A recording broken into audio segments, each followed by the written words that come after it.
hakuna urombo unotitambudza kana kupokana masodzi nekutya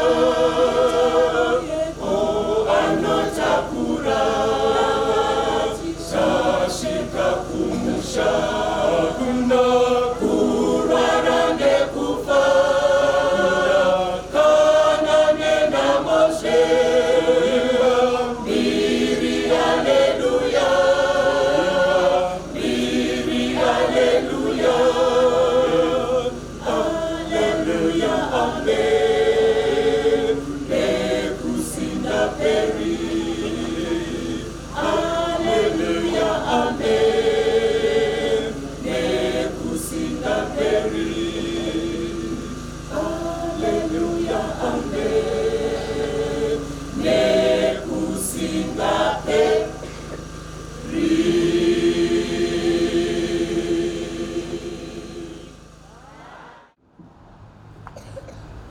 Masura sevana wa Mwari. Amen. Masura sevana wa Mwari. Amen. Tinofara. Right. Tarisa mnare pedo newe. Ngochoka mnare paduze newe. Right. Mupe a cocked smile. Nyemwerera. Mpe nyemwerero. Right. Chinopana mavende kaingo nyemwerera uzvako. Right. Zvakanaka izvo zvinorapa. Right. Wakamtarisa iti hama. Zvakanaka kuva pano. Hama komborerwa. Amen. Maswera sei vari kufamba? Maswera sei vakagara pazvikona vachirinda? Maswera sei vari kumusika uko? Yasvika nguva kudzidza soko raMwari. Vanoda kudzidza vachinyora, chonai kuti pamakagara mune zvekunyora, zvekunyoresa, pekunyorera, kana mune mafoni munogona kuisa mafoni mavhesi atinenge dzidza pano, bhozi rinongori Bible, the Bible and the Bible alone ndiro ratiri kudzidza. Saka sungurukai chose vanoda kutora mazwi, hamurambidzwi, swederai padhuze mutore mazwi acho kuitira kuti mugozviwanira mupako waparwendo, nekuti tiri kudzidza soko raMwari hatinyimani. Vane mibvunzo maringe nezvatinenge tadzidza kana nezvimwe zvamune muda kudzidzawo mukati meBhaibheri, muchiti pane panoda kuti ndizive kana kuti ndinoziva sezvizvizvi, unobvunza mubvunzo wako. Hauisi zita rako, hauisi phone number, hauisi house number, asi unongobvunza mubvunzo wako. Pane box riri panapa pakona apa, ukanda mubvunzo wako, ukaukanda nhasi mangwana unenge uchipindurwa. Vane prayer request vanoti ndinoda kuona hangu kunamatirwavo, unonyora prayer request yako, hauisi zita rako, hauisi phone number, hauisi house number, asi unongoisa prayer request yako, woindicata request yacho kuti unoda kunamatirwa kuti kudii. Tonamata hatitauri pamusoro pemamiracles, atitaura pamusoro paMwari anopindura munamato. Saka irombo rakanaka kuwana nguva dzakadai dzokunamatirwa uye kunzi bvunza. Vazhinji havadi kubvunzwa, asi tiri kuti bvunza kuitira kuti tigone kubatsirika, tigoponeswa. Alright, regai tinamate zvakare, ngatinamatei. Baba yedu mudenga, tokutendai zvikuru nemamwe manheru amatipa. Totenda Mwari nehanya huru yamunayo kwatiri, kuti matichengeta zuva rose Mwari, kutirwira kuhondo dzowakaipa. Mazvita enyu matotiunza pamberi penyu tizoteerera muchitaura kwatiri. Taakuzarura maBhaibheri edu akanyorwa achifemegwa noMweya Mutsvene. Hakuna munhu mukudzidza, mukuchenjera anogona kududzira shoko irori, rinongoda Mweya Mutsvene. Ndo watiri kukumbira manheru ano uye kuzotidudzirira chirevo chamadekwana anhasi. Bvisai kutaura kwangu ini kana kureva kusingatibatsire. Imi Jesu simudzirwai, ini ndidzisirwe. Zikanwai, ini ndisazikanwe. Pamusoro paizvozvo neshoko ramadekwana anhasi neniwo ndiponeseke. Muna matokutenda mukuzvinipisa kuzita rinoyera uye chigare kusingaperera Jesu Kristu. Amen. Alright. Nhasi chidzidzo chedu chine musoro unoti iwo chenjera munhu. Chenjera munhu ndo dzidzo chedu chemadekwana anhasi. Ipfungwa inobva pabhuku raMateo chitsauko 24 pavhesi number 4 zvakare. Tichakumbira kuti tiverengirwe napastor kuno moyo. Mateo chapter 24 verse number 4. Right. Mateo chapter 4 verse 4. Chapter 24. Mateo chapter 24. Yes. Verse 4. Yeah. Jesu akapindura akati kwavari, chenjerai kuti murege kutsauswa nomunhu. Amen. Right. Inyaya inobva pavhesi 1 and verse 2 and verse 3 yatinoona kuchinzi Jesu achibuda mutempo, vadzidzi vake vanomuratidza dzimba dzetempo. Jesu ari kupindura achiti, munoona here zvinhu zvose izvi hakungaregwi igwe pamusoro pehwe risingazorutsigwi pasi. Zvanzi vadzidzi vakanyarara vakasvika kugomo kwavaigara. Pavhesi number 3 kwai vakati vagara pagomo vakataka kumubvunza kuti tiudzei zvamava muchichaura zviya zvekuti ibwe harizogari pamusoro pebwe richarutsigwa pasi. Right, ndo paari kupindura achiisa verse number 4 zvikanzi izvo akapindura achiti kwavari, chenjerai kuti murege kutsauswa nomunhu. Ndo paari kubva pfungwa yacho. Saka nhasi uno tiri kuisa pfungwa yoti chenjera munhu. Munoona mukatarisa mukati munovakira vanhu vachigara mune zvinoisa mawarning zvakawanda, zvinoisa chenjedzo zvakawanda. Kana pari panenge pari pamba pane imbwa vanonyora pagedhe kuti chenjera imbwa. Hani mamboziva uyi? Mambozvionawo izvi? Ichokwadi. Then mukaenda panokuvara vanhu panenge pane chinhu chingangitoise njodzi, tomboti pane magetsi ipapapo, vanenge vakaisa chimusoro chiscale chakakrosiwa wenzi danger skeleton, kurati apa unogona kungoora ukaita mabhonzo kana ukaita zvekuita temba panapa. Ukaenda mukati memaplaza mumafarms uchaona kuti panogona kuiswa bhakani rinotiro no trespassers allowed here. Panapa pfuri pano hautendekwi. Ibhakani riri kupa warning iroro. Unogona zvakare kuona rimwe zibhakani rakadhirowa demo racho rakachinjikwa kuti ukawanikwa uchitema demo haritendekwi pano, ukawanikwa uchitema panapa imhosva wabatwa. Right. Tutaura pamusoro pemabhakani anopa chenjedzo kuvanhu. Munhu anochengetedzeka, munhu anoobserva zvinongwadza, ochenjera kusaita zvanzi asaite, munhu iyeye anogona kubatsirika. Saka mukati meBhaibheri Jesu anoisa imwe chenjedzo yaanoti chenjerai kuti murege kutsauswa nomunhu. Amen. Saka nhasi tichiti isusu chenjera munhu, tichabata zvinhu zviviri zvaita sekuti idambudziko pamazuva edu ano zviri kuudzwa nemunhu. Kune nyaya yendimi nenyaya yevaprofita. Izvi zvinhu zviri kuita sezviri kuvhiringa pamazuva edu nekuti ndo zvaita sezvati wandei. Saka Bhaibheri rinofanira kunge rine zvarinotibetsera kuti tigone kutirimuka kubva pakusabatwa nemunhu anziye muchenjeri kuti musatsauswa nemunhu. 1 John chapter 4 verse 1.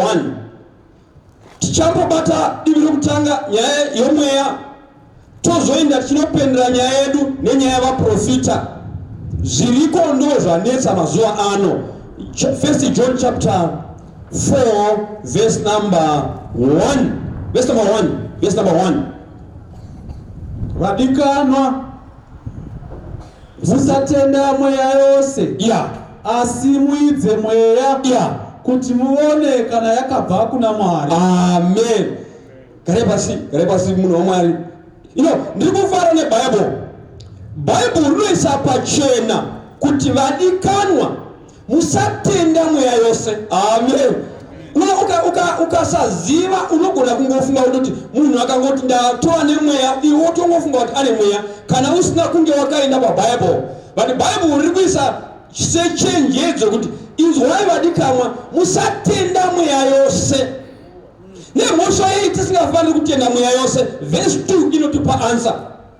Zvikaidipa verse number 2.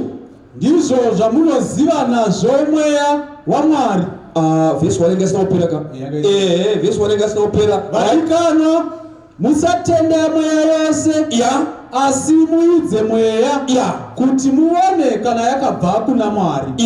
Nokuti vaprofita vazhinji venhema vaburukira munyika. Amen. Zvikai musatenda mweya yose. Nemhosva iyi musingafaniri kutenda mweya yose. Nokuti vaprofita vazhinji venhema vakaburukira munyika. Saka iwe ugoni kungotenda kuti munhu ane mweya waMwari.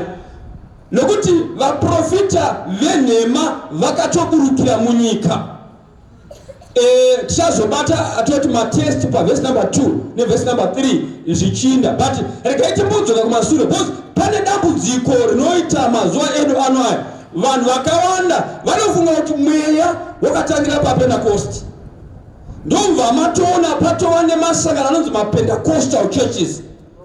By the way, muno muZimbabwe machechi ari kulainwa anoiswa mumacategories.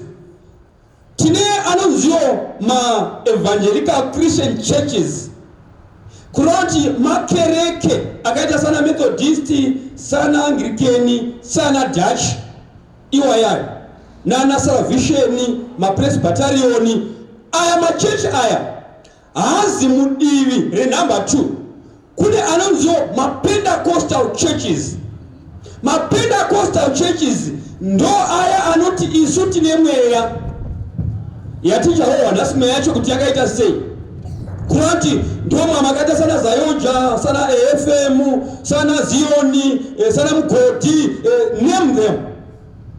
Mane Matsibaba, Mapostore, kwa Maso, kwa John Marange, vese vanopinda mulaini nonziwo maPentecostal churches. Then kune anonziwo mainline stream churches. Asiri muma evangelical, asiri muma Pentecostal. Iwo akazvimiririra mukati meworld yose i3. Timandaidze nemazita awo sezvazvinofanirwa. Pozi kudzidza tine inonzi Roman Catholic. Roman Catholic haimo mumaPentecostal churches, haimo mumaevangelical Christian churches. Mamuzizvezvo pane inonzi World Council of Churches yaye. Roman Catholic haitorimo imomo.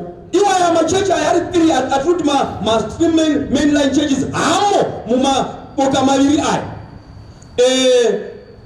Iri rinonzi gungano remachechi rinobalanza machechi mupasi rose, World Council of Churches, rangarira kuti iri kubata maevangelical Christian churches. MaPentecostal church haatorimowo futi. Inotungamirirwa neAnglican iko zvino, yamba ichitungamirirwa neMethodist, but pavakaita the last session yavo yakutungamirirwa neAnglican. Bishop waAnglican ndiye ari kubata iko zvino. Saka nemachurches asiri mumaPentecostal, asiri mumaevangelical Christian churches, tine inonzi Roman Catholic haimo. Iyo yakazvimirira iyoyo. Tozoita inonziyo Seventh Day Adventist haimo, yakazvimirira iyoyo. Tozoita inonzi Jehovah's Witness haimo, yakazvimirira. Saka anolaini wachinzi mainline Christian churches akazvimirira iwayo. Haako uko nekoko. Haako futi haapindani. Haugoni kuwana Roma iri kuSavata, haugoni kuwana Watchtower iri kuRoma. Anotozvimirira akadaro. Now saka zvinokwa iko neBhaibheri panapo. Vadikama musatenda mweya yose, nokuti mweya wakaipa waprofita wakaburukira panyika. So mukudzidza kweBhaibheri vhesi inotipa chenjedzo zvikanzi muedze mweya muone kana wakabva kuna Mwari. So ava vanonzi maPentecostal vanofunga kuti mweya wakatangira paPentecost. regai timbodzoka kumasure. Wakanga usiku here kumasure. Genesis chapter 1 verse number 2. Mavhesi ndokupaya mashoma kuti mweya mutsvene wakagara uriko kare. Tinoprova neBible. Hautangiri paPentecost. Amen. Yeah. Regai tiprove neBible. Genesis chapter 1 verse number 2. Nyika yakanga isina kugadzirwa. Yeah. Isine chunhu. Yeah. Rima rakanga riripo pamusoro pemvura yakadzika. Mweya waMwari wakanga achigarira pamusoro pemvura. Amen. Mukaenda pamaBhibhles enyu anoisa vara guru pakanzi mweya, capital letter. Zvikanzi nyika yakanga isina kugadzirwa, panga pane rima. Zvikai murima ranga rakangoremberera riri pamusoro pemvura. But mweya waMwari, the spirit of the Lord was hovering upon many waters. Mweya waMwari, the holy chazoprove out the holy here. But kungoona vara rakaisa capital letter kutora kuti chinhu chacho haasi mweya muduku, mweya ari mukuru, ndizvo here. Okay, tinoprova sei kuti mweya uyu wakagara uriko? Tichabata mavhesi pana Genesis chapter 1 paverse number 26 kunonziko Mwari akati ngatiite munhu nomufananidzo wedu. Pfungwa yekuti ngatiite icollective, hasi munhu one. Let us kunoti pane timu apo, pari kutiwa teamwork. Saka tichazoona kuti teamwork yacho yanga iri composed naanani. Bosi hasi munhu one. Aigona kungoti ngandiite munhu nomufananidzo wangu, but ari kuti ngatiite munhu. Even ukadzika uchida pachapter 11 yaGenesis tinonzwa kuchinzi pakakanganisika nyika vakuvaka the Tower of Babel. Kwai Mwari akati hendei tinoona zviri kuita vanhu ava, hendei asi munhu one. Kana ukaenda pachapter 18 yaGenesis kunonzi panga pakanganisika nyika yaora nechivi. Pai Mwari anoti Sodoma zvaita izvi zvanyanya, hendei tinoona Sodoma. Amen. Kunoti pakutaida kuti vanhu vacho vakawanda asi munhu one. Tinoda kuprova pfungwa yekuti mweya wakagara uriko. Saka tichazvina kuti vaive vanani vaiti hendei. Kudarika tinoti tifambe because mavhesi acho akati wandei. Ndine about 150 verses concerning the Holy Spirit. Tongonunga imwe pamapatriches. 1 Samuel chapter 16 verse number 14. Tikupfuura tikati pamapatriches toenda pamaprophets, ya tobatawo pama Psalms. Tikuputira Bible rose. Because Jesu pakanga achitaura achiprova mafacts. Kwai akavarayira achitaura varume vava vakuenda kuEmaus vaya. Kwai akavabvira navo pana Moses, akaenda pamapisarema, akaenda pamaprofita. Amen. Kuna Moses ndokwatavereka kuna Genesis. Saka tichaenda pakati peBible pamapisarema tikuenda kumaprophets tichoti mweya wanga uripo here. Kana wanga uripo wakanga uri mweya upi wacho. Yes, chapter 16 verse number 14 ipo kuna 1 Samuel ya. Zvino mweya waJehovha wakanga abva kuna Sauro. Okay. Mweya wakaipa wakanga watumwa naJehovha ukamuvhundutsa. All right. Garai pasi mufundisi wangu. Saka paita mweya miviri panapa. Kuna umwe mweya wanzi mweya waJehovha, ndizvo here. Ya ukaenda pamaBhibhles amuna wechirungu muno the spirit of the Lord yakabviswa mweya waMwari. Ndo mweya wanzuyo kuna chapter 5. Mweya wangu haungagari uri pamunhu. Zvaari munhu atadza unofara kubviswa. Right, zvikanzi mweya waMwari wakanga wabviswa pana Sauro. Zvino mweya weshina ukaita overtake. Munhu asari ari vacuum, asari achingori pasina chinhu. Hakuna unomira pakati pefenzi kuti ina ndira mweya waMwari, ina ndira mweya waSatani. Ukatoona pasina mweya waMwari, mweya waSatani uripo. Ukaona pasina mweya waSatani, mweya waMwari uripo. Amen. Now, so zvikanzi Sauro mweya waMwari wabviswa nokusatera kwake. Because chapter 15 ndo panonzipo paverse number 22 naiwe Sauro, Mwari anofarira zvibayiro here kana kuti kuteerera izwi rake? Zvikai Sauro iwe zvawaramba kuteerera izwi raJehovha, Mwari atotama. Kuti mweya waMwari wakabva wabva. Saka ndo paunoona pachapter 28 Sauro hondo dzamukomba dzavaFiristia, mweya waMwari wanga watobva. Ndo paakazoenda kumweya wen'anga. Amen. Kunobvunzira n'anga. Tinofunga kuti kana mweya waMwari ukasashanda newe unotoenda kumweya umwe wezvina. Okay. So izvezvi mukati meupenyu hwedu, kana ukasava nomweya waMwari unovhunduka. Sauro wanga asina mweya waMwari akavhunduka. Kona chingwa munhu anongodla nekungovhunduka. Mweya uri mauri. Uzvibvunze kuti mweyai, wezi mweya waMwari hauisi munhu kuvhunduka. All right. Toenda pafungwa pakati pebhaibheri redu tobata maprophets tikozobata mapisarema ndizvoka. Isaiah 61. Yes, tikozobatawo 37 dzaEzekiel tozoka pana mapisarema. Tinotaura nyaya kuti mweya wanga uri kuhere, because vanhu vanoti Pentecost ndo pakadururwa mweya, ndo pakatangira mweya, saka ndo pavabva vatononga nyaya dzavo dzomweya votoenda negwene gwomweya.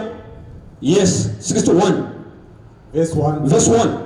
Mweya washe Jehovha uri pamusoro pangu. All right. Nekuti Jehovha wakandizodza kuti ndiparidzire vanyoro mashoko akanaka. Okay, tichazobata pfungwa yechipiri iyoyo, but hande pafungwa yazi mweya waJehovha uri pamusoro pangu. Amen. Kuroti mweya uyu ndio une capital letter wakagara uchitoshanda even namaprophets kare. Wanga uriko. Nekuti tauona pana Genesis chapter 1 mweya wacho wagara uripo. Tauona uchitama kuna Sauro. Tauona uchipromiswa kubviswa pana chapter 5 ya Genesis. Okay, tikuvamba nefungwa hii. Chapter 37 verse number 1 kipula Ezekiel 37. Yes, Ezekiel 37. Yeah. 37 Ezekiel 37. Yes, verse 1. Ruvoko raJehovha rakanga ruri pamusoro pangu. Yeah.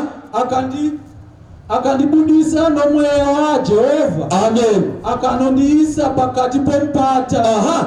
Mira yeyu tutanya yemweya ndoka saka zvikazizvo ruoko rwaJehovha rwanga ruri pamusoro pangu, akandibudisa nomweya akanondiisa pakati pomupata. Ndo yamunozwa chapter iyaya achinzi taura pamusoro pemapfupa kuti achiprofita kuzova hondo huru kuti Israel achaitwa revive. But tutafunga kuti vaprofita vaishanda kare vaishanda nomweya iwoyo uchazotaurwa paPentecost. Amen. Yeah, bozi vanhu vanofunga kuti kwakusina mweya unotakira paPentecost, ndosaka vachiti pane vanonzi maPentecostal. So tutafunga kuti mweya wagara uriko. Autangiri papa chapter 51 ipura mapisarema chapter 51. Yes, verse number 10. Verse number 10. Chapter 51. Yes, pura mapisarema 51 verse number 10. Yeah. Sikai mukati mangu mwoyo wakachena Mwari. Yeah. Vandudzai mukati wangu mweya wakarurama. Amen. Mchazoenga 11 yacho. Zvikai sikai create in me a new heart.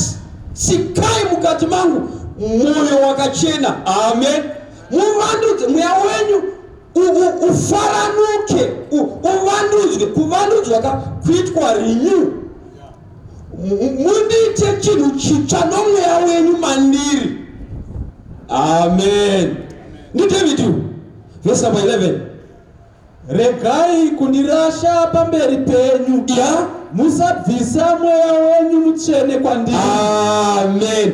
Rabva rati guru Bible. Saka uzi mweya unotagwa kuti mweya in general, but zvamba zvati ga mweya unotagwa kwese kubva pana chapter 1 nekuna Samuel nekumaprophets. Mweya wacho wamba wanzi naDavid ga the Holy Spirit. Amen. Saka mweya unotagara uko. Iwe ungagona hauna kusaziva, but Bible rakazara kukuchira vese vaishandiswa nomweya, vaishandiswa namweya mutsvene. Unoziva kuti pane zvinhu zvakawanda zvinonetsa vanhu. Vanhu vanotiwo Jesu haaziye akanga ariko ndiMwari, Mwari anongori one. Ndizvo according kana titarisa chapter 6 verse ya 4 inotiwo ibhuku raDeuteronomy, inzwa Israeri, Jehovha Mwari i1. But pane chinhu chisina kuikwa navanhu, Jehovha Mwari. Hakuna kunzi Baba, mawere. Iri word rokuti Jehovha iri riri kutobutiro rakaguchira. Kwaniti here pakanga pachionekwa vanhu vaiti tiri kuona Jehovha Mwari, paitaurwa kumashure kwose tiri kunzwa Jehovha Mwari. But mati mamboona here kuti hakuna munhu akaona Mwari Baba. Hakuna. Mwari aionekwa kumashure uko, aionekwa Mwari, aionekwa ndi Jehovha Mwari Jesu Kristu. Amen. Yeah. Because ndiye aifana kuzoonekwa achizozvagwa, because paangorasika munhu achifanira kuti arambe achionekwa ndiye Jehovha Mwari Jesu Kristu. Kwanti ndiye akambobata pamashure achiziye pana chapter 8 ya John, kwanziko navaIsraeri, isu tina baba vamwe chete, zvikanzi aiwa matiraske imi baba venyu vamunotaura imi mavazivo, because baba venyu chaivo chavo ndi Satani. Zvikanzi aiwa hatizi vana veupogo, zvikanzi rachizwa ini kutaurire ini wacho vamuri kufunga kuti ndinani. Abraham asati avapo ini ndaivapo. Manje kuti ndaivapo yatokanganisika shona. Inototi ndiripo. I am. Mawere. Haana kuti I was. Before Abraham I am. Ndiyo yakanziyo kuna chapter 4. Moses kana ndasvika kuna vanhu vaIsraeri ndichati ndatumwa nani, zvikaina Jehovha wacho indaunoti I am send me. Ndiye akazoonekwa pa chapter 3 naNebukadnezari kuti ndiri kuona umwe munhu mugomba akaita somwanakomana womunhu. Amen. Saka aionekera uko ndiye Jesu. But kana pachirukwa voice raingoti Mwari. Makateerera? So kunoti Jesu agara ariko, baba vagara variko, mweya vakagara uriko. But kamushandiro kavo manje vanoshanda pamwe chete, asi pakuonekera munogona kuona somunhu one. Amen. Kwamuna kuverengere pa chapter 14 pa verse number 8 na 9 ya John. Philip ari kukumbira kuti makuenda Jesu tiratidzei baba. Zvikaina Jesu, naiwe Philip ndakava nemi nguva dzose idzi, hauzati wazivana nasi? Aona ini aona baba. Mawere buwe Jesu ari kuti haugoni kutipatsanura, tiri chinhu one. But kana uchitoona ini ndiri ndoonekera, because ndini ndofanira kuva munhu. Amen. Baba havagoni kuita munhu, mweya mutsvene havagoni kuita munhu, asi vose vane manzwira mamwe. Vanogona kuchema, vanogona kurayira, vanogona kutsamwa. Amen. Vari vatatu. Right. So sure uku mweya wagara uripo, wati kuti mweya mutsvene wataurwa naDavid, ndati handingamaverengawo semavhesi, but tinoda kuenda pane gakava ravanhu. Mukaenda pabhuku raJoel iri kuzotaurwa pana Acts chapter 2, Joel chapter 2 verse 28 kusvika pavhesi ya 30, pari kutaurwa zvinhu zvinofanira kuzoitika mweya achidururwa, achizadzisa zvanga zvakaasainwa naMwari kuti zvibetsere kufambiswa kweivhangeri. Chapter 2 yamabasa ndo pane gakava redu mufundisi wangu. Pana Joel apa pari kuzodudzikwa pana chapter 2. Saka pana chapter 2 pane zvinhu zvatoda kuti tibate zvinosiyaniswa, vanhu zvavari kuti ndo zvavari kutoita, but vachiinda kudivi risiri iro. Bible rotaura zvimwe, ivo vanoita zvimwe. Chapter 2 toda kuverenga vhesi ya 4 ya Acts chapter 2. Yes, verse number 4, verse number 4, yeah. vose vakazadzwa nomweya mutsvene ya vakatanga kutaura nedzimwe ndimi ya pavakapiwa napo nomweya kureva. right. Mbugara pasi. Confusion tangira pa verse number 2 yevanhu mubvunzo unotiwo vakazadzwa nemweya ndivanani, vhesi yati vose ndivere zvoita as if vanga vari papentecost, pamusangano iwoyo wepentecost vose ndo vakazadzwa nomweya. Muchana wakatanga kunovereka vhesi number 6, 7, 8 vakazadzwa nemweya ndivanani. Apa vanzi vose varati vose riri kureva vanhu vakapiwa assignment pachapter 1 yaActs verse number 8 inoti imi vakomana imi musabuda mujerusarema kusvika mapiwa chipikirwa chomweya. Kana mazodurirwa mweya muchava zvapupu zvangu pano pajerusarema, pajudhiya, pasamariya kusvika kumugumo wenyika. Savari pachapter 2 rekuti vose harirevi kuti vanhu vose vanga vari papentecost pamusangano ndo vakazadzwa nomweya. Tichazoprovha mavhesi. Zvino uchaona kuti confusion iyoyi ndo yaindwa vanhu vakati kana yanyaya yemweya vanhu vakati vose muchechi vanobva vazara nomweya vachiti vanhu vose vakazadzwa nomweya. Vobva vatizve vose ngavataura nendimi, yeti vakataura nendimi havazi vose, asi kuti vakataura nendimi ndo vaya vanzi vose vakanga vakamirira chipikirwa, vakapiwa chipikirwa, vanga vane mishini yavaifanira kuti accomplish. Mavhesi andiri kutaura haanetsi. Mukanoverenga chapter 1 verse number 8 pari kutaurwa pamusoro pokuti vanofanira kugamuchira mweya vachizoparidza maapostles. Zvomofanira kuti confusion yacho inotinetsei. Unowana chechi yose ichinzi mapostori. Ukaenda pabhuku raNduku chapter 6 kunonzi Jesu akanamata pavhesi number 12 akanamata usiku hwose achinamata kuna Mwari kwazoedza. Pavhesi number 13 ndomva aunganidza madisciples ake. Pamadisciples kuti vadzidzi ndomva aselekta vanhu 12 akavapa zita rekuti maapostles. Saka maapostles haizi congregation yose, maapostles vanhu 12 ndo vakanzi maapostles. To prove mavhesi ukaenda pachapter 19 yaMateo Peter anobvunza pavhesi number 27 oti isu takasiya zvose tichawanei? Jesu akati imi makanditevera pakuberekwa kutsva imi mukasiya vakadzi neminda nezvose. Kana mwanakomana womunhu achigara pachigaro chake chokutonga kudenga, imi muchagara pazvigaro 12 motonga 12 tribes of Israel. Amen.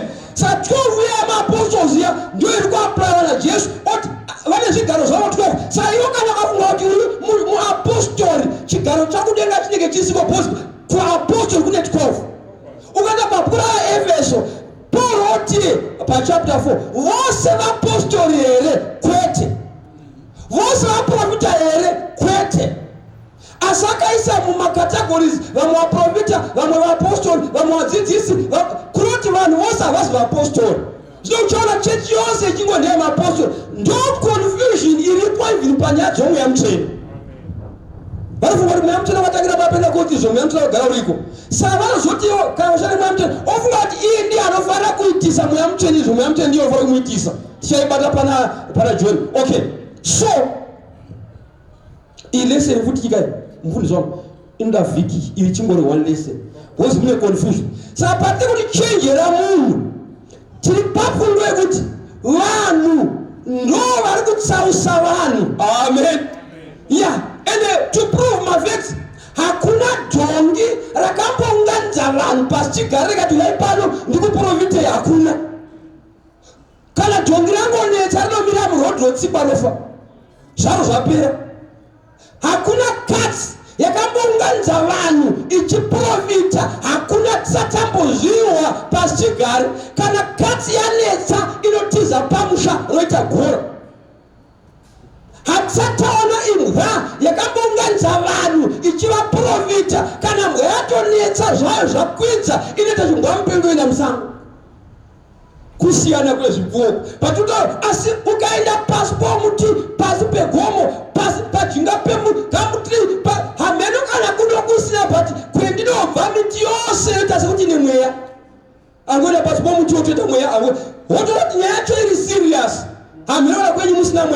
asi mweya wazara nemadziro embavu uripo pese pese puranga wane mweya pose pose. Zvoda kuti manje munhu achenjere munhu. Amen. Ya bozi ndo pane trick. So takuprova pfungwa yekuti vakataura ndivanani. Verse number 6. Verse number 6 chapter 2. Ndivanani vakataura. Ya zvino kutinimira uku kwakati kwanzwika, vanhu vazhinji vakaungana pamwe chete. Vakaungana pamwe chete vakakanganiswa nokuti mumwe nomumwe wakanzwa vachitaura norurimi rwake. 7 vakakatyamara vose nokushamiswa, vakati tarirai, ava vose vanotaura vazi vagariri here? Amen. Ko zvino togovawa sei? Zvino tinogovawa seiko mumwe nomumwe norurimi rwedu rwatakaberekwa narwo? Unoziva Bhaibheri uzoki savakataura nendimi ndivanani? Vagariri. Vaiwa ndivanani? Verse 9 chapter vaiwa ndivanani? Sazvanzi vakashamisika pakati kuti ngavaitika vanhu vakaungana pamwe chete. Kwai vakashamisika kuti tiri kuva mitauro yedu. Kwai vanhu vaitaura ndimi dzavanhu vakanga varipo, tichavawo vanhu vakanga varipo. Zvidai vakati kwava nava vasi vagariri here? Sei tichivawo vaitaura norurimi rwedu? Saka vanhu vakataura kune vakawa.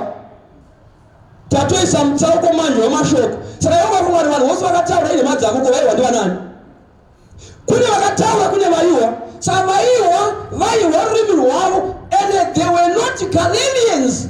Bozi vatoisa paya kuti ava hanzi vaGarirea here? Sei tichivawo vaitaura norurimi rwedu? Verse number 8 mugone pa verse number 9. Verse 8 zvino tinovanzwa seiko mumwe nomumwe mururimi rwedu rwatakaberekwa narwo? Vapatia vakanga varipo, vachiterere vakanga varipo, vapatia vakanga varipo, navamedia vakanga varipo, maindia aya navaamari anga aripo, navanogara mumesopotamia kuno kuAfrica vanga varipo, nejudhiya ku Middle East nekapodia zvima island izvo, neponto zvima island, neasia uko kuna vari kunetsa nhasi mazuva anavo, nefriga chiisland chimwe chiri kuno, nepamfiria island kuti chiri kuno, neijipita kuno kuAfrica uko kumusoro uko kunodziko, nemativi enyika dzeribhiya kuzasi kwacho uko kweijipita kune Libya uko iAfrica kai dziri pedyo nekurini futi muAfrica, navanhu vakabva Roma kuEurope vanga varipo, vajudhawo vaibva nyika dzose, maproseriti magreeks ava vabva kuGreek uko, navakreti navaarabhiya. Tinovanzwa vachitaura nendimi dzedu mabasa makuru aMwari. Amen. Tinovanzwa vachitaura nerurimi rwedu. Kana paive nemandevere akanzwa chindevere, kana paive nemazezuru akanzwa chizezuru. Patirikutaura kuti varipo vakataura, varipo vakanzwa. Saka confusion sakuchiine Bible vadikanwa muchenjerere. Mweya yakaipa yakaburukira panyika, vaprofita vazhinji venhema, because ndo vari kutsausa vanhu. Izvimwe zvinoda kuti munhu angomeka sense nezvimwe zvinhu. You know what? Kana kungova munhu akangongwara, meka sense pazvimwe zvinhu. Imi munoti kana kuri kuti vanhu vacho vese ivava vanonzi maPentecostal vane mweya waMwari, ngenyi vasingaiti boka 1 toisa mabrackets. Uyu ndakarohwa nomweya ndiri kugomo, uyu ndakarohwa nomweya ndiri kumbudzi, uyu ndakarohwa nomweya ndiri mubedroom. Vose varohwa nomweya asi vese havawirirani. Alright, tomboti kuna kuwirirana ndizvo havatauri zvinofanana. Imi munoti kana ndikatuma vana kumba kwenyu vari vatatu, ndomupaso menzazo, ndatuma vana kumba kwenyu, ndoti ndai munokumbira hupfu. Vosvika kumba kwenyu votivo, umwe woti tatuma hupfu, umwe woti tatuma mafuta, umwe woti tatuma salt. Imi munovapa chii? Kana makarongeka samazuva ano munombo matofona. Naye vamakwavarara matuma vana chiiko? Kuno kwatoita confusion. Mafuta here, sauti here, hupfu here. kana mafoni pasina munobva mati dzokerai munoudzwa chazvo matu bhozi hatizi kuchacha kupepera bhozi vari kutaura zvakasiyana but vachibva pamba 1 kana vachibva kuna Mwari 1 sei tichaibata Jeremiya sei vachitaura zvakasiyana ivo vachibva pana Mwari 1 ane order zvotobva ukaona vanhu vasina order kwavanobva kwacho hakuna kutorongeka hakuzwi kwaMwari bhozi kwaMwari kwakarongeka kune order.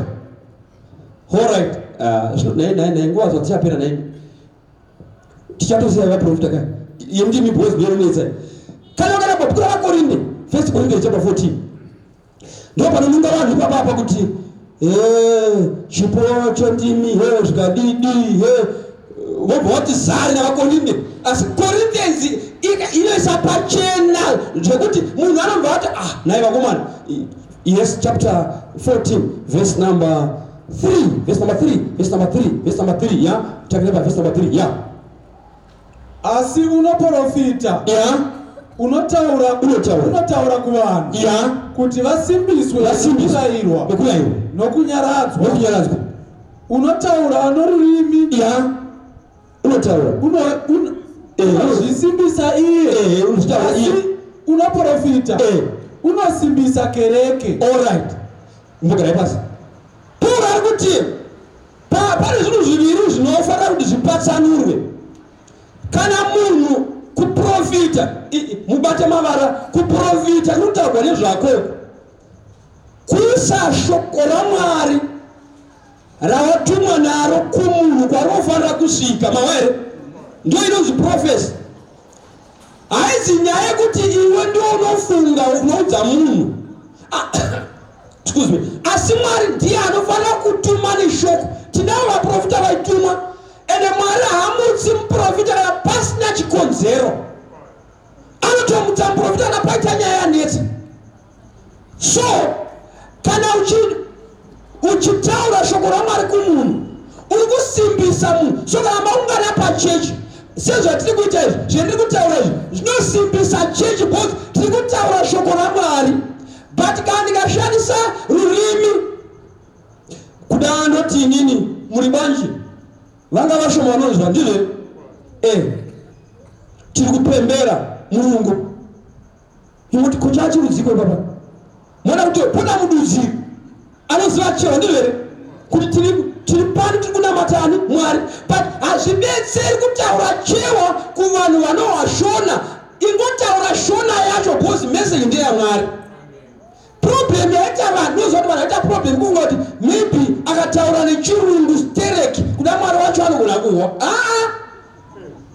Mwari anohwa malanguages ose asi kana akupa message andati message yakupa isvike kuvanhu vanohwa nemitauro yavo. Andanguva mukanda pabhuku raEsther kunonziko painogwa tsamba Hamani achiti maJudha anofanira kuurawa kwai pakanzi nyorerai vanhu nendimi dzavo nemitauro yavo pasaite confusion. Amen. Kunoti kana muchiinda nemeseji maybe ndeyamambo maybe inofanira kuti isvikire vanhu vanyatsoizwa muinde kuvanhu vavo nerurimi rwavanohwa. Ndosaka Mwari paPentecost akashandisa malanguages aivepo vanhu vanga vasina kudzidza ava mavhesi 8 mabasa makuru aMwari havasi maGalileans here sei tichivava vachitaura nerurimi rwatakaberekwa narwo mabasa makuru aMwari. Mwari aida kuti message isvike kuvanhu ivavo nokuti vanhu ava vanga vari maapostles vanga vasina kuenda kuchikoro chamalanguage. Sa purpose yamweya number 1 kuti message idiliveriwe isvike kwanofana kusvika materere nenguva. So ndozvakaitika paPentecost. Ndosamaona Isaiah chapter 61 kuchinzi mweya washo uri pamusoro pangu akandizodza kuti ndiparidzire vanyoro evhangeri. Ndo yakazokotwa naJesu pana chapter 4 pabhuku raLuke kubva pavhesi number 18 uchidzira pazasi. So tikuti isu mweya mutsvene handizi rini ndinofunga zvokuita but iye ndiye anofanira kutondudza zvokuita. Baba kaifungwa yeye kudanira kutime dzedu verse number 16 verse 16 ipapo verse 16 chapter 14 verse 16. Yeah. Kana zvikasadaro, kana iwe uchingova nomweya, ko uyo ugere pachigaro chavasina kudzidza, ndizvozvo. uchati ameni seiko pakuvonga kwako asingazivi zvaunotaura iwe? Toti wakutaura uchiti une mweya, but woti iwe ndauti nditaure rurimi rwasingawi, ko iye akakuteerera achati ameni sei iye asingaku. Mavare concept ipapo kunoti pfungwa yaMwari haisi kuti utaure zvisingawikwi, ndeyekuti kana watumwa naMwari taura meseji yacho kumunhu nerurimi rwaanowa kuti ati amen. Dai mamufamba nechapter kuna verse 22 ndigobva ndavhara pana vakorinde verse 22. Saka ndimi hadzisi chiratidzo kuna vanotenda, asi kune vasingatendi. Asi kuprofita kwa vanotenda naika nokuprofita hakuzi kwa vane vasingatendi, kuna vasingatendi asi vanotenda. asi kuna vanotenda. Kuparidza ndokwe vanhu vanonamata Mwari, but malanguages ndevanhu vasinganamati Mwari. Malanguages akawanda, ndosaka kuchinzi ndimi haisi side yekuti unonamata Mwari. Because malanguages unogona kuchikoro vanodzidza malanguages, but usingadzidzi kuti vanhu vaponeswe kana kuti vaparidzigwe, uchingodzidza kuti uve a linguist. Saka kutaura malanguages haisi side yekuti unonamata Mwari. Unozoti ukateera vanhu vakawanda ndokokwaini kumachechi koko ndichinoparidza, ukateera vanhu vakawanda vane mavara avanotaura, hamene kuti vanenge vachiziva ere maminingi avo. Rimwe racho ranyonyanya kukurumbira ndi eri mahamburi wawo iro. Rimwe racho ndi rakashata. Mavara aya kana ukasaziva kwaanobva unogona kufunga kuti munhu ataura nendimi. Izvo ari kutaura vara but haasi zvanoreva.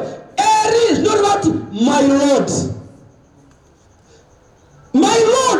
inyaya iri kudhraivhiwa. Handi kana mukateerera Jesu paanga ofa kwaakati Eli lama sabakatani, Mwari wangu mandisirei. Kunoti mutauro uyu uriko kuchihebhero. Amen.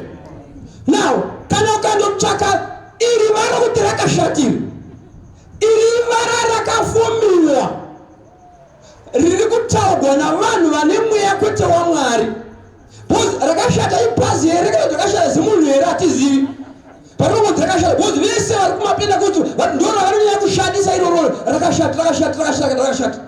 Kunoti iri vara iri isu patakakura kunyika kuti kazoya kuchechi, kune zvinhu zviviri zvinotaurwa navanhu vekunyika. Pane unonzi mudzimu kwozoti shavi.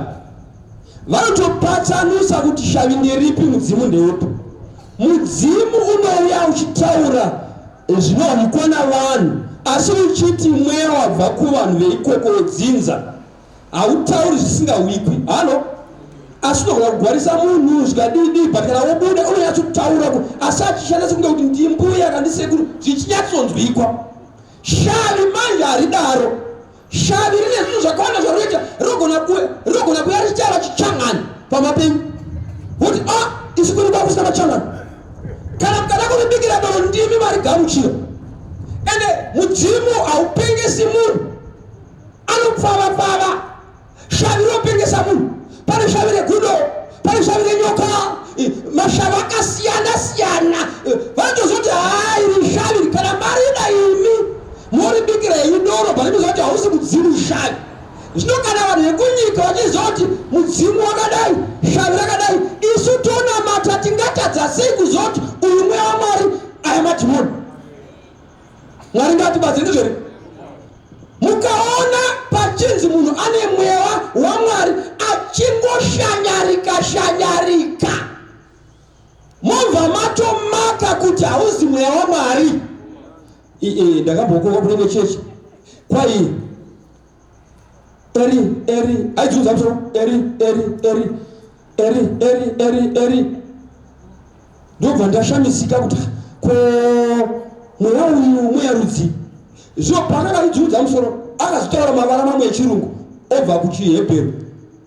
zvikanzi no Jesus Christ aizvo no Jesus Christ futi kunoti panapa Jesu haapo kapanapa izvo aifunga yacho ndikutaura live zvandakaona munhu achitoita pamberi pangu zvikanzi izvo I can't go to heaven without masiwana saka ndosaka Jesu anzi haapo panapa because nyaya yacho yanga ichitodhiraivha kuti no Jesus Christ imi kana tikati imi kwamuri heri sadza moti kwete sadza panapa kwete sadza panapa tingakupai here sadza saka zvinotopruvha payo Jesu wacho hapo because munhu atiye mwari pano Jesu hapana because ati eri kuti God ndizvo here kuti Lord nobva zvoti no Jesus Christ kuti Jesu pano hapa ende to prove kuti Jesu anga asipo zvana masikana inzwaini haigona kuvikwa nekuti munhu ari kudzungudza musoro kana kuzunguzira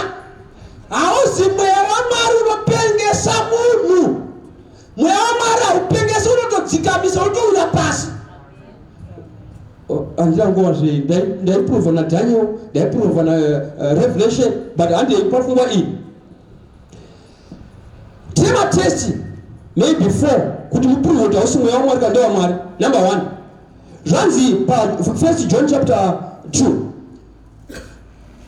mweya umwe neumwe usingapupuri zvaJesu amen haikona kuti kutaura because pane mavara anodetsera vanhu to confess kupupura kuti Jesu Kristu akauya munyama ari Mwari ende achiita kuti munhu asevhiwe mweya usingabatanidzi vanhu naMwari because Jesu ndiyo tambo yacho iyoyo mweya hauzi waMwari.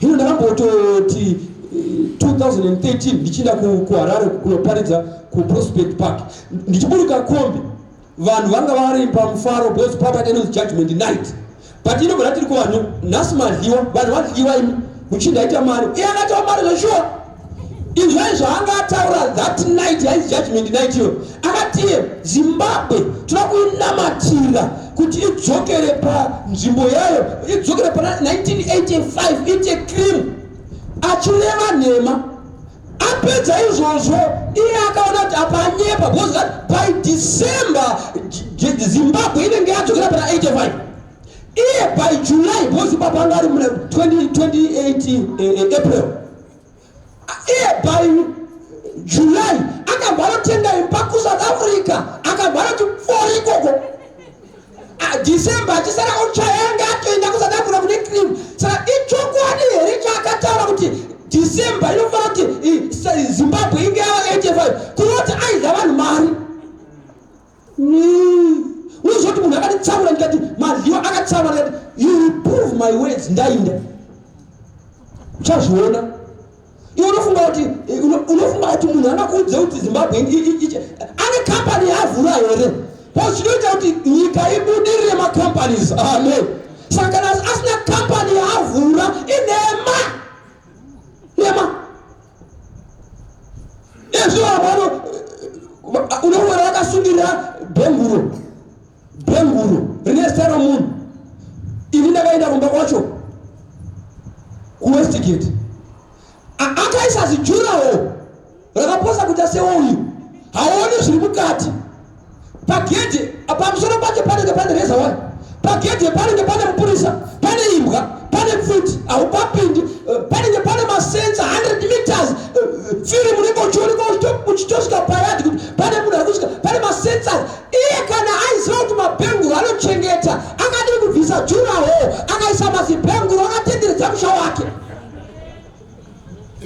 iwe ndiwe dofo unofana wapfeka bhenguro rake iye akavhara nejuraho akaisa reza waya akabva aisa gadhi akaisa imbwa akaisa pfuti akaita masensas sokuti uchisvika sononga unenge uchitoonekwa mukamera kuti uyo munhu ari kusvika zviyazi kuti waprofiti wainema makamera ndoakuona kare noziva kuti vanhu vakangwarira mari usingaiti ndosavhesi chenjera munhu noliwa ukaita zvokuvakisa njere so wadliwa ukapera zvino akaita bhora timu akaita mabhazi iwe chiwofamba akasungira bhenguro kana 1 chitinha chemba hauna zoprofitwa ndikozovaka imba yangu. Ukasatona ushanda kutengesa matomatisi nokutengesa majusikati mogwa uvakimba ungoivaka une bhenguro totisa kuona fish tokumorosa kana ukaivaka ipo kwapeka bhenguro toda kushanda. Principle yaMwari anamboti kune mamiracle man akati uchalacheziya. Genesis chapter 3 verse number 19. Uchalacheziya ziya ndovaubuda. Chaona ukona vagara gongono uchiripa TV uchungati chitina chichakumbura chibva kuindasiri chiwanga kwako chigouya unomuka mbedha ungazoka pamba pako pacha mbedha womuriro usina kutimba choti wapo ngati motiviri ratiraitika tomboti wedu zvaitika wona kuseriona pakazara mbedha papa yausina kudzara ungatiziwe iwe choti muriro wekovho werepu wongofuma pakazara mbedha papa pako tokuona kuti amashura kutotiza bozva zvati muriro unotimwa wosimwa wowane period yokukura tutara pfungwa kuti vanhu vari kuzviona vanhu. Amen. So nyaya dzendimi idzi kukireta kwavanhu vachida kunha vanhu Mwari. Nyaya dzemablessings hakuna munhu ane mapropafadzo chero 1 kana unozana kamwe wachaura muchinda ndikakwati kwawani zuva zvikanzi handakamboya ndichipema kumba kwenyini handakaenda kasunga bhuti newaini tairi makotoni akaona kwakunyatsoirimira kotoni akati ndonoirima muvanhu wakona nemunhu Chenjera wadliwa kada zvekutamba. Saka kwa kudina chapter 16 verse number 8 ibhuku raJohn tinamate munhu waMwari. Handina nguva ndimi idzidzi inyaya dzavanhu kukirete vanotonodzidzisana kuti kana zvichifamba zvofamba sei kuti ugonyatsobata vanhu. Votoenda kunokumbira masimba, vamwe vanoshandisa zvitende, vamwe vanoshandisa zvibhotoro, vamwe vanoshandisa zvitsvimbo, ende hakuna munhu anoti ane simba asina chimwe chinhu chaakabata. Hakuna either ane mucheka, kana kuti ane chibhotoro, kana kuti ane chitende, kana kuti ane tsvimbo yacho haiba kuno mumwe munhu. Dana taura zvemachechi panapa munhu aifenda. Vanhu vanokura vachida kugezeswa mvura yemunhu akafa kare. Kuchinzi kwai ndo zodzo racho. Izvo vari kugezesa baba vacho ndo vakanikwa, vana kuvigwa, vakashashikwa. Vanhu voti ndosaka vakaura vafungwa vanhu munhu anopa mari yose kufamba nenyatera achipa munhu otenga mabhazi marori chiinda kuti mwana adzingwa chikoro baba ndokumbirawo kana dhora haro nakonzi muise kumaelders uchisudigwa kuri karipuwa dhora ndibvunze ndokupa phone number unifonere karipuwa dhora vakupichira vamupaiwe mari ngatenga mose mota yacho hauikwiri. Verse number 8 chapter 16 ibhuku raJohn. Iye kana asvika, iye mweya mutsvene kana asvika uchazivisa nyika pamusoro pezvivi napamusoro pokururama napamusoro pokutongwa. Amen.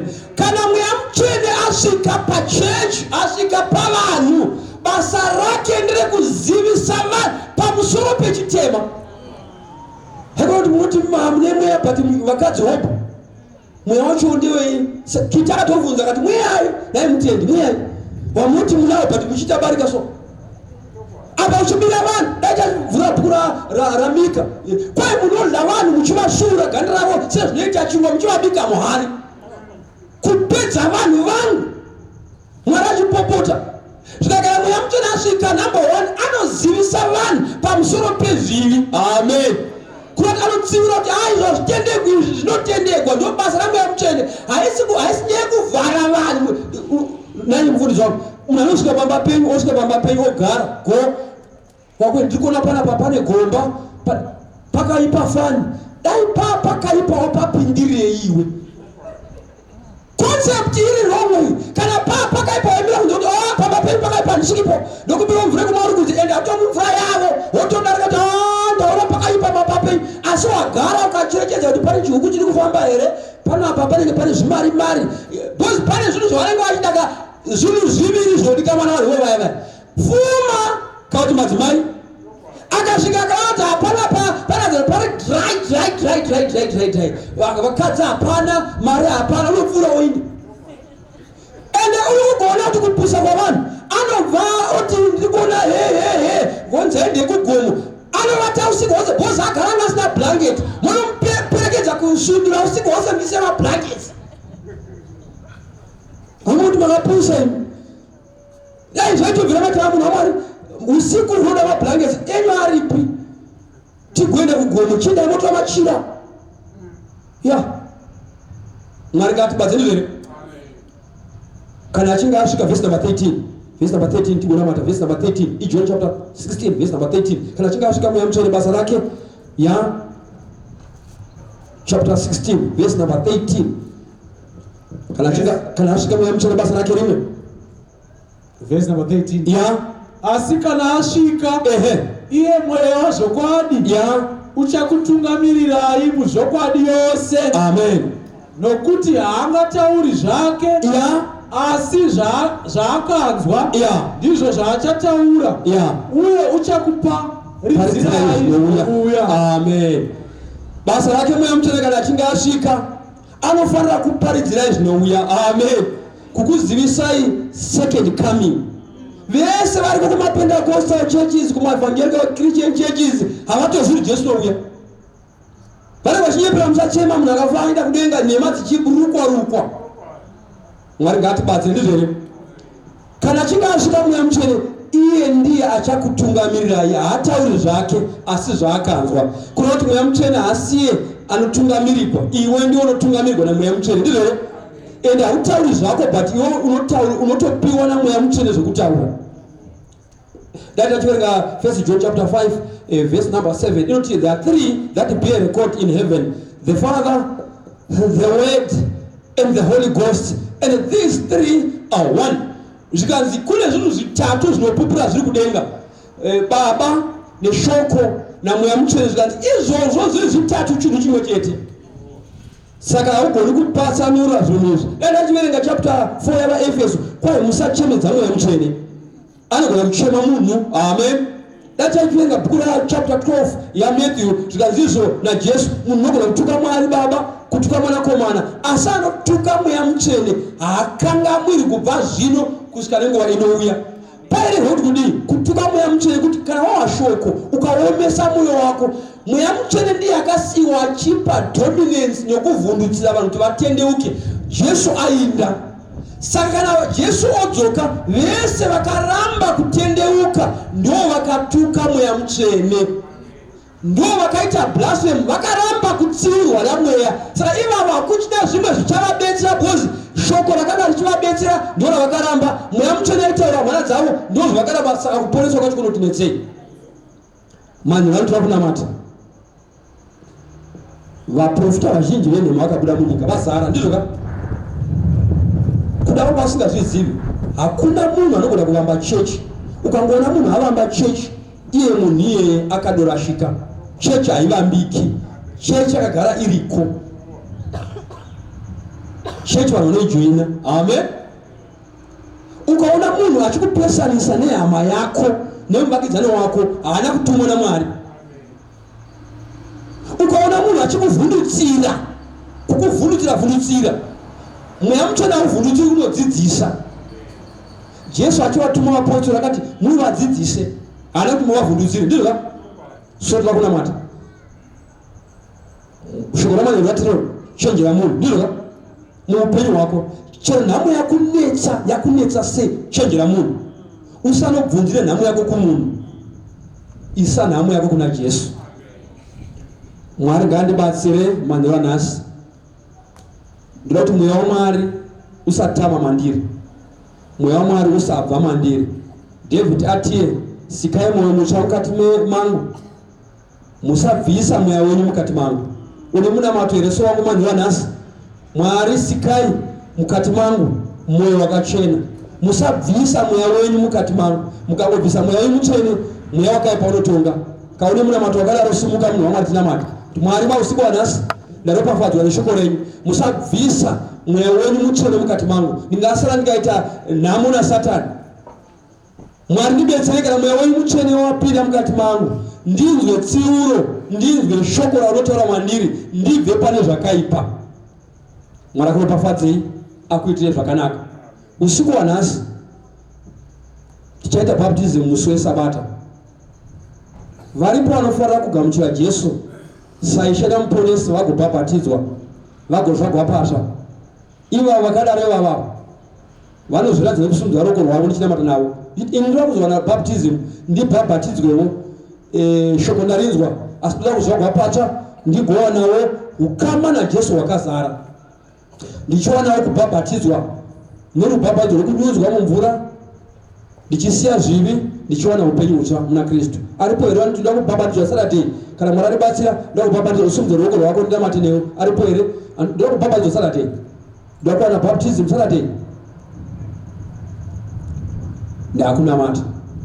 Baba vedu vari tokutendai zvikuru panguva manheru nehanya huru yamunayo kwatiri. Tashushwa navanhu vanokara pfuma nokuita upombwe, vachinyepedzera kuti vakatumwa nemi ivo vasina kutumwa nemi. Jeremiya anotoramba pachena 23 kuti handakuvatumai. Dai vakanga vamira parangano vakazivisa vanhu vangu shoko randakavatuma, vanhu vangu vasina kuita zvivi. Asi vakamhanya vakaprofita, ini ndisina kuvatuma. Tinotenda Ishe kuti shoko renyu rinotisira pachena kuti vaprofita venhema vakazara munyika. Tiri kuvaona vachinyengedzera nekuchichidzira vanhu nokutorera vanhu pfuma. Maisa pachena kuti ane mweya wenyu anodzidzisa vanhu kuti vasiye zvivi. Tatenda Ishe wedu, musabvisa mweya wenyu mukati medu. Ndosaka tasimuka tamira netsoka dzedu. Tinokumbira kuti Mweya Mutsvene akange ari mukati medu, akataura tsiuro, tinzwe, tibve pane zvakaipa tiende pane zvakanaka. Tibetserei. Tatenda Ishe wedu nekuti usiku wanhasi waita chikomborero. Tichavata tine mufaro, takafefeterwa nokuti tinenge takacherwa naMweya Mutsvene kuchiedza mutiropafadze mumabasa edu, tisingamiriri zvemamirako, asi tishandise maoko nenjere kuti tigozwanirawo pfuma. Pamuchaonekwa tigofara tichinzwa mashoko ekuti varanda vakanaka vakatendeka, pindai mumufaro, taponeswa. Muna mato okutenda mukuzvinipisa, kuzita rinoyera uye chigare kusingaperera Jesu Kristu. Amen. Last prayer.